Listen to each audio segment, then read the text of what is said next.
जय हिंद दोस्तों, आपका अपने गुरुकुल में स्वागत है। आज का देखिए जो हमारा वीडियो है ये हमारा ALP CBT 2 का प्रीवियस ईयर क्वेश्चन पेपर है। ठीक है, इसमें क्या है आपका मैथ आएगा। CBT 2 में आपका मैथ है और रीजनिंग है और ये आपका बेसिक साइंस एंड इंजीनियरिंग है। ठीक है, तो आज हम लोग जो प्रीवियस ईयर क्वेश्चन पेपर है ये आपका बेसिक साइंस एंड इंजीनियरिंग का है और इसमें भी कौन से फिजिक्स का है, यानी कि बेसिक साइंस एंड इंजीनियरिंग में आपका 3 पोर्शन है, लगभग 3 टॉपिक है। एक तो फिजिक्स का है, दूसरा आपका इंजीनियरिंग का है और इंजीनियरिंग में भी आपका 6 से 7 टॉपिक है और एक तीसरा आपका है कंप्यूटर से। ठीक है, तो 3 टॉपिक आपका मेन है और हम लोग आज फिजिक्स का जो भी क्वेश्चन है प्रीवियस ईयर क्वेश्चन पेपर उसको देखेंगे।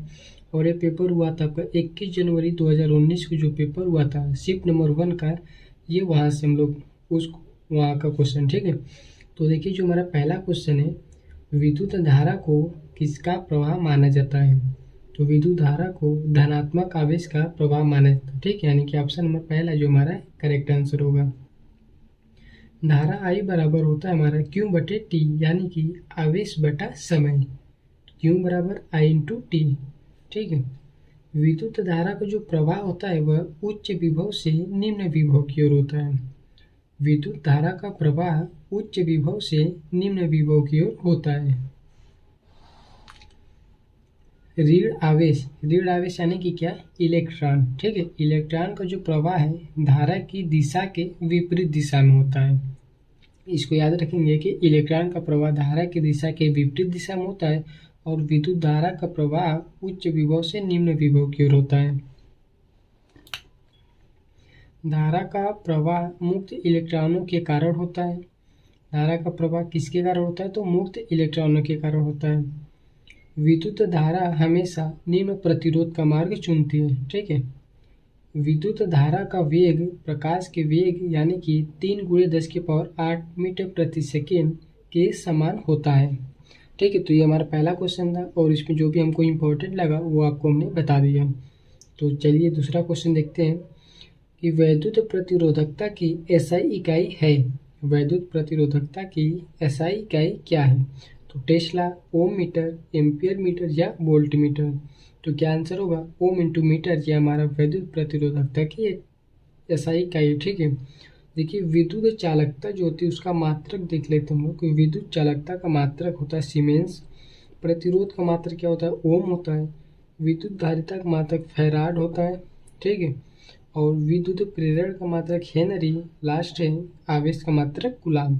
ठीक, तो यहाँ से हम लोग 5 क्वेश्चन आपका मात्रक का भी देख लिए हैं। तो अब देखिए अगला क्वेश्चन जो हमारा क्वेश्चन है, 1 किलोवाट घंटा kWh ऊर्जा बराबर होता है कितने जूल होते हैं। तो 1 किलोवाट घंटा बराबर होता है 3.6 × 10⁶ जूल होता है। इसको आप लोग एकदम याद कर लेंगे, बहुत ही इंपॉर्टेंट क्वेश्चन है। 1 किलोवाट घंटा बराबर 3.6 × 10⁻6 जूल होता है। देखिए एक HP यानी कि अश्व शक्ति कितना होता है, 1 HP बराबर होता है हमारा 746 वाट। सॉरी, 1 HP बराबर 746 वाट होता है। विद्युत शक्ति P बराबर क्या होता है, P बराबर विद्युत ऊर्जा बटे समय, यानी कि P बराबर W/T होता है। और यहाँ से हम लोग और इसका फार्मूला बना सकते हैं। P बराबर W बराबर हमारा होता है क्या होता है, Q इंटू V। ठीक है, तो W की जगह Q इंटू V बटे T, एक फार्मूला हो गया। अब यहाँ पे देखिए Q/T हमारा I होता है, तो P बराबर V इंटू I हो गया और यहाँ से देखिए हो गया। ठीक है, अब इसके बाद आगे देखिए P बराबर यहाँ से फिर V का मान रख देंगे तो V बराबर IR होता है, तो यहाँ रखेंगे तो I² R। और एक लास्ट ऑप्शन होगा जब I की जगह हम लोग यहाँ से I का मान निकालेंगे V/R, तो आ जाएगा आंसर हमारा P बराबर V² बटे R। ठीक है, तो हमारा शक्ति P का मान हो गया W/T। एक फार्मूला, 2 फार्मूला, 3, 4 और एक 5। ठीक है, तो ये 5 फार्मूला यहाँ से हो गए। और एक HP बराबर 746 वाट होता है, ये याद रखेंगे। और किलोवाट घंटा बराबर 3.6 × 10⁻6 जूल होता है। देखिए चौथा क्वेश्चन है, यदि एक कार 3.2 मीटर प्रति सेकेंड स्क्वायर के त्वरण के साथ चलना शुरू करती है तो 20 सेकेंड बाद उस कार का वेग मीटर प्रति सेकेंड में ज्ञात करना है। ठीक है, 64 आगे 108, 72 या 36। तो देखिए हमारा दिया है सवाल में यदि एक कार 3.2 मीटर प्रति सेकेंड स्क्वायर के त्वरण यानी कि हमारा एक मान है, ठीक है, एक मान हो गया, के साथ चलना शुरू करते हैं, यानी कि शुरू जब करेंगे तो प्रारंभिक वेग u का मान 0 हो जाएगा, t का मान है हमारा 20 सेकेंड। हमको निकालना क्या है कि उस कार का वेग यानी कि अंतिम वेग v का मान बताना है क्या आएगा, ठीक है। तो गति का जो प्रथम समीकरण होता है v बराबर u plus A T, u का मान 0, ए का मान हमारा 3.2, टी का मान है 20, तो 3.2 गुणे 20 मल्टीप्लाई करेंगे तो 32 दूनी 64, एक जीरो आएगा तो दशमलव से जीरो हट जाएगा, तो भी बराबर कितना आएगा 64 मीटर प्रति सेकेंड, यानी कि हमारा ऑप्शन नंबर ए इसका करेक्ट आंसर होगा। देखिए 5वां क्वेश्चन है, निम्नलिखित में से उस पर यानी कि वेरिएबल की पहचान करें जो गैस के व्यवहार के बारे में नहीं बताता है, आयतन, ताप, तापमान या समय। तो इसका आंसर हमारा है समय, ठीक है। देखिए 6 नंबर क्वेश्चन है, लगाए गए बल को संतुलित करने के लिए लगने वाले प्रतिरोध और लगाए गए बल के अनुपात को कहा जाता है यांत्रिक लाभ, बल का वेग, भार का वेग या भार यानी कि लोड। तो इसको क्या कहते हैं, यांत्रिक लाभ कहते हैं, ठीक, यानी कि ऑप्शन नंबर ए हमारा इसका करेक्ट आंसर होगा। अगला क्वेश्चन है, 77 डिग्री फ़ारेनहाइट निम्नलिखित में से किसके बराबर है। तो 77 डिग्री फ़ारेनहाइट को बदलना किस में, ऑप्शन देखिए सेंटीग्रेड में है, तो इसको क्या करेंगे सेंटीग्रेड में बदल देंगे। देखिए जो हमारा पैमाना होता है C/5 यानी कि क्या, सेंटीग्रेड/5 बराबर फ़ारेनहाइट और के का मतलब केल्विन, ठीक है। C/5 बराबर F-32/9 बराबर K - 273/5 ये होता है, ठीक है फार्मूला। तो हमको बताना है फ़ारेनहाइट और सेंटीग्रेड का रिलेशन। तो यहाँ से देखिए C/5 बराबर फ़ारेनहाइट का मतलब 77 हो जाएगा, तो 77 - 32/9, तो 77 - 32 करेंगे तो 45 आ जाएगा, 45/9 इसको मल्टीप्लाई यहाँ से डिवाइड करेंगे तो कितना आएगा 5 आ जाएगा, 9×5 = 45, तो C/5 बराबर 5, तो C का मान यहाँ से मल्टीप्लाई हो जाएगा तो 5×5 = 25 हो जाएगा, 25 डिग्री सेंटीग्रेड। तो इसका करेक्ट आंसर हमारा हो जाएगा option number A 25 degree centigrade. हम देखिए 8वां क्वेश्चन है, ऊष्मा को मापने के लिए निम्नलिखित में से किस मीटर का उपयोग किया जाता है। ऊष्मा को मापने के लिए हम लोग किसका उपयोग करते हैं, कैलोरी मीटर का। ऑप्शन नंबर डी इसका करेक्ट आंसर होगा, कैलोरी मीटर, ठीक है। इसमें और देखिए क्या है, विद्युत धारा को मापने के लिए ए मीटर का प्रयोग किया जाता है। विद्युत धारा को मापने के लिए ए मीटर का उपयोग किया जाता है और विभव को मापने के लिए वोल्ट मीटर का प्रयोग करते हैं। और विद्युत शक्ति मापने के लिए हम लोग वाट मीटर का उपयोग करते हैं और एनर्जी मीटर का उपयोग किसके लिए करते हैं, विद्युत खपत या विद्युत भार मापने में किया जाता है। किसका, एनर्जी मीटर का उपयोग किया जाता है, ठीक है। यानी कि जो बिजली खपत होती है घरों में उसको मापने के लिए हम लोग एनर्जी मीटर का उपयोग करते हैं। तो ये था देखिए हमारा 8 नंबर क्वेश्चन। अब देखते हैं अगला जो क्वेश्चन हमारा 9 नंबर क्वेश्चन है, ये आपका न्यूमेरिकल है। 80 ओम, 120 ओम और 240 ओम के 3 प्रतिरोधों को समांतर क्रम में जोड़ा जाता है। प्रतिरोधों के इस संयोजन को एक 12 वोल्ट बैटरी से जोड़ा जाता है। बैटरी द्वारा इस संयोजन में प्रवाहित होने वाले धारा की गणना कीजिए। ऑप्शन हमारा 0.9 एम्पियर, 0.09 एम्पियर, 3 एम्पियर और 0.3 एम्पियर। तो इसका आंसर हमारा ऑप्शन नंबर डी आएगा 0.3 एम्पियर। अब देखते हैं कैसे आएगा। देखिए यहाँ पे R1 दिया हमारा 80, R2 120, R3 240। तीनों प्रतिरोधों को समांतर क्रम में जोड़ा जाता है। तो समांतर क्रम में जोड़ने का फार्मूला 1/R बराबर 1/R1 plus 1/R2 plus 1/R3। तो देखिए इसको हल करेंगे तो हमारा क्या आ जाएगा, R1 का मान 80, R2 120, R3 240। तो यहाँ से 240 का एलसीएम हो जाएगा, तो डिवाइड करेंगे तो हमारा देखिए आ जाएगा 3 + 2 + 1, यानी कि 80 का भाग इसमें देंगे तो 8 3 का 24, 3 आएगा। 3 का मल्टीप्लाई 1 में करेंगे तो 3 आ जाएगा। तो ये आप लोग कर लेंगे तो 3 + 2 + 1 आ गया, जोड़ेंगे तो 6 आ गया, 6/240। जब आर का मान निकालेंगे तो इसको उल्टा करेंगे तो ये भी उल्टा हो जाएगा, तो 240 ऊपर हो जाएगा, 6 नीचे हो जाएगा, काट देंगे तो इसको डिवाइड करेंगे तो 40 आ जाएगा, यानी कि आर जो आएगा हमारा 40 ओम आ जाएगा। हमको निकालना क्या था, प्रवाहित होने वाली धारा का मान बताना है। आर का मान हो गया 40, आई का मान हमको निकालना है, भी का मान है 12 वोल्ट, तो भी बराबर आई इंटू आर होता है। तो यहाँ से आई का मान निकालेंगे तो भी अपान आर हो जाएगा, ठीक है। अब देखिए भी का मान 12 वोल्ट है, भी का मान 12 वोल्ट बैटरी से जोड़ा गया है, और आर हमारा है 40। तो इसको देखिए काट देंगे, 4 से काटेंगे तो 4 3 12 बटे 4 से काटेंगे 10 बार, फिर 10 का भाग 3 में देंगे तो 0.3 एम्पियर आ जाएगा, ठीक है। ये था हमारा 9वां सवाल। देखिए न्यूमेरिकल है आपका। हर शिफ्ट में ये जो सीरीज वाला और पैरेलल वाला जो सवाल है प्रतिरोध का, रेजिस्टेंस वाला, ये आपका हर प्रीवियस और क्वेश्चन में हर शिफ्ट में पूछा गया था, तो इसको आप ध्यान से देख लेंगे एक बार।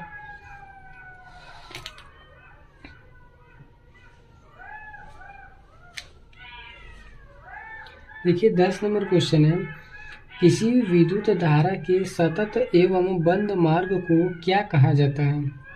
जंक्शन, चुंबकीय परिपथ, वैद्युत परिपथ और लघु पथिक यानी कि शॉर्ट सर्किट। तो इसको क्या कहते हैं? वैद्युत परिपथ कहते हैं। ऑप्शन नंबर सी हमारा करेक्ट आंसर है। देखिए एक और न्यूमेरिकल है। एक 12 वोल्ट बैटरी को 5 ओम प्रतिरोध के साथ समांतर क्रम में जोड़ा जाता है।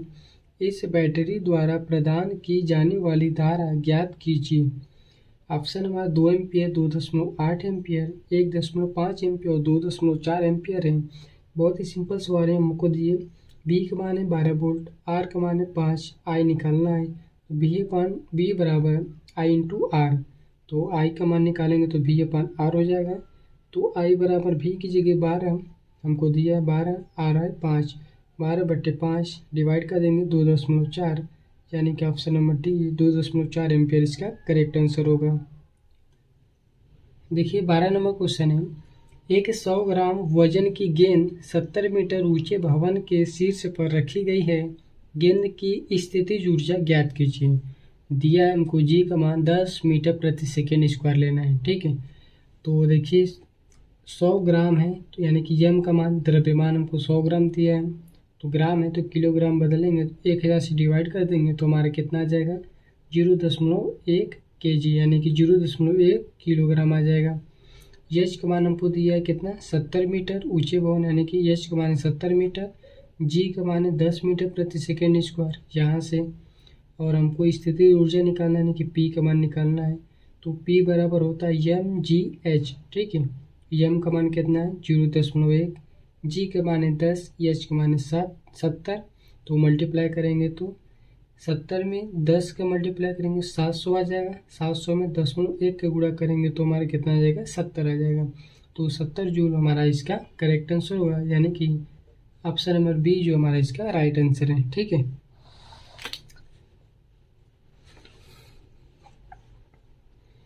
देखिए 13 नंबर क्वेश्चन है, चंद्रमा पर गुरुत्व जनित त्वरण पृथ्वी के गुरुत्व जनित त्वरण का 1/6 है, तो पृथ्वी पर 12 न्यूटन भार वाली वस्तु का भार चंद्रमा पर कितना होगा?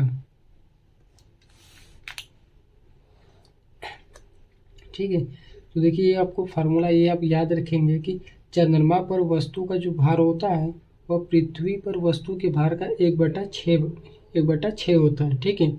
तो हमको चंद्रमा पर निकालना है, तो पृथ्वी पर वस्तु का भार दिया है कितना 12 न्यूटन, तो 12/6 यानी कि 2 न्यूटन जो आएगा इसका करेक्ट आंसर आ जाएगा, ठीक है। तो ये फार्मूला आप याद रखेंगे, चंद्रमा पर वस्तु का जो भार होता है पृथ्वी पर वस्तु के भार का 1/6 होता है। देखिए 14 नंबर क्वेश्चन है कि धातु के एक समान चालक का प्रतिरोध खाली स्थान होता है। इसकी वैद्युत प्रतिरोधकता के व्युत्क्रमानुपाती, इसके क्षेत्रफल के अनुक्रमानुपाती, इसके क्षेत्रफल के व्युत्क्रमानुपाती, ठीक है। तो कौन सा ऑप्शन है? ये ऑप्शन नंबर सी इसका करेक्ट आंसर है। इसके क्षेत्रफल के व्युत्क्रमानुपाती होता है, ठीक। यानी कि धातु के एक समान चालक का जो प्रतिरोध है इसके क्षेत्रफल के व्युत्क्रमानुपाती होता है, ठीक है। ये था हमारा 14 नंबर क्वेश्चन। कुछ इंपॉर्टेंट क्या है कि किसी चालक का विद्युत प्रतिरोध जो होता है वह R बराबर यम यल अपान यन ई स्क्वायर ए ये उल्टा ये होता है, इसे टाउ बोलते हैं, ठीक है। तो यन ई स्क्वायर ए टाउ होता है, ठीक। अब देखिए यह निम्न कारकों पर निर्भर करता है। पहला, चालक की लंबाई यल के अनुत्क्रमानुपाती होता है, आर प्रोपोर्शनल यल, यानी कि देखिए यहाँ फार्मूला है, आर प्रोपोर्शनल यल आ जाएगा। दूसरा, यह अनुप्रस्थ परिच्छेद के क्षेत्रफल के व्युत्क्रमानुपाती होता है, यानी कि क्षेत्रफल ए जो है देखिए आर बराबर 1/a है, यानी कि आर प्रोपोर्शनल 1/a व्युत्क्रमानुपाती हो गया। चालक के मुक्त इलेक्ट्रॉन के घनत्व यन के व्युत्क्रमानुपाती है, यन है 1/n, यानी कि यह भी व्युत्क्रमानुपाती है।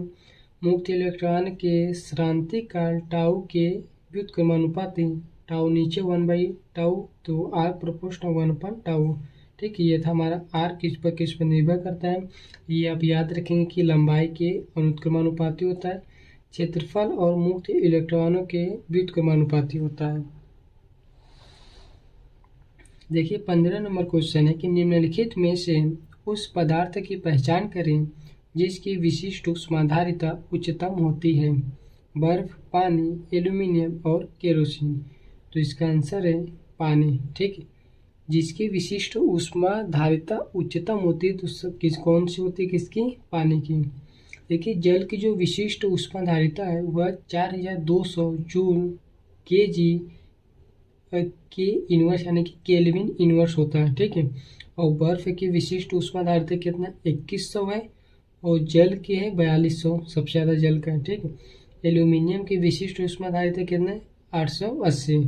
तो इसका करेक्ट आंसर है बी, यानी कि पानी, जल, ठीक है। देखिए 16 नंबर क्वेश्चन है और इस प्रैक्टिस सेट का यह अंतिम क्वेश्चन है। तो ये हमने देखिए 16 ही क्वेश्चन है, इसलिए क्योंकि इसमें सिर्फ और सिर्फ हम फिजिक्स के जो क्वेश्चन वही लिए हैं, कंप्यूटर का क्वेश्चन नहीं लिए हैं, और आपका जो इंजीनियरिंग का पोर्शन है वहाँ से भी हमने कोई क्वेश्चन नहीं लिए हैं, ये सिर्फ और सिर्फ आपका फिजिक्स का है। और देखिए इसमें 16 नंबर क्वेश्चन में कि जब आप किसी कार की गति को दोगुना करते हैं तो इसे रोकते समय यह कितनी गुनी अधिक दूरी तय करेगी। 4, 3, 1, 2। तो करेक्ट आंसर है ऑप्शन नंबर ए 4। देखिए S1S2 बराबर होता है V1/V2 का होल स्क्वायर, ठीक है। V1/V2 का होल स्क्वायर, तो यहाँ से हम S2 निकालेंगे तो हमारा आ जाएगा 4S1, ठीक है। तो इसका करेक्ट आंसर है कितना, 4। तो देखिए ये था हमारा 16 क्वेश्चन फिजिक्स के, जो कि आपका प्रीवियस क्वेश्चन पेपर था।